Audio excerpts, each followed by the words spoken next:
Donc, comme vous avez compris tout à l'heure, l'hyperacousie, les pics, alors là, les pics, sur 2000, 8000, sur les deux graphiques, hein, il y a un creux qui est plus prononcé entre les deux pics, mais voilà, on a un 2,8, un 2008 des deux côtés.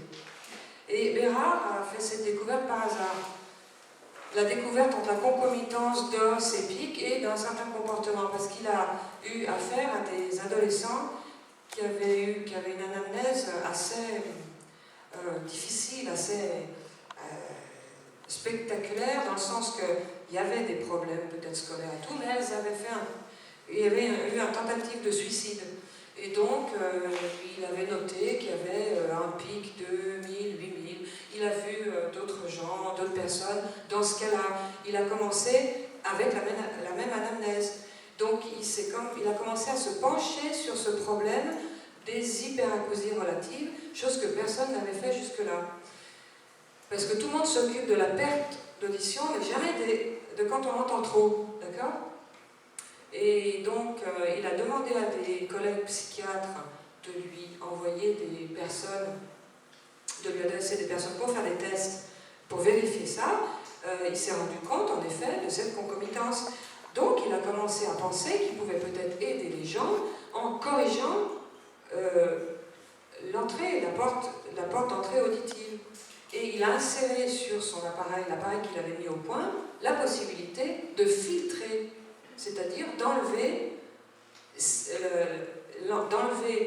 l'écoute, si vous voulez, durant le cycle de thérapie, d'enlever l'écoute de ces fréquences traumatisantes dans ce cas-là, de ce 2000 et de ce 8000. Il a inséré des filtres, ce qu'il n'avait pas fait au début.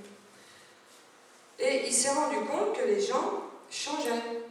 Pas tout de suite, mais dans le laps de temps en général.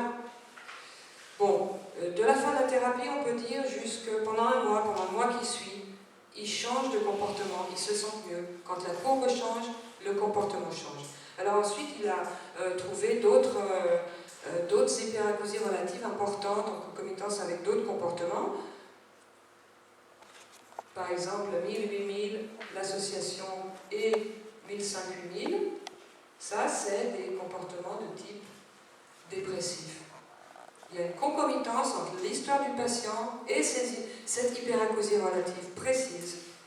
Ensuite, il a découvert d'autres hyperacousies que je ne vous décris pas particulièrement parce que j'essaie de suivre son livre et il ne les décrit pas en particulier, mais je peux vous dire qu'il a découvert le manque de confiance en soi, qui est une hyperacousie, une autre hyperacousie, l'agressivité, l'émotivité, l'hyper-émotivité.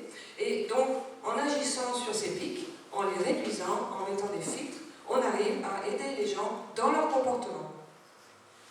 Et cette découverte explique le titre du livre, Audition égale comportement.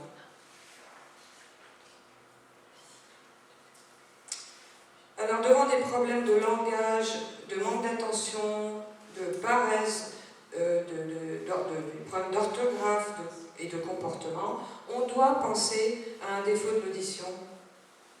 Hein? C'est là où je vous disais qu'on pense tout le temps et souvent à un défaut de la vue, surtout à l'école, mais pas assez à des problèmes auditifs. Parce qu'il ne s'agit pas de problèmes de quantité, mais de qualité d'audition, et on ne fait pas attention à ça. La rééducation sonore, rééquilibrant la courbe auditive, permettra l'amélioration scolaire et comportementale. Enfin,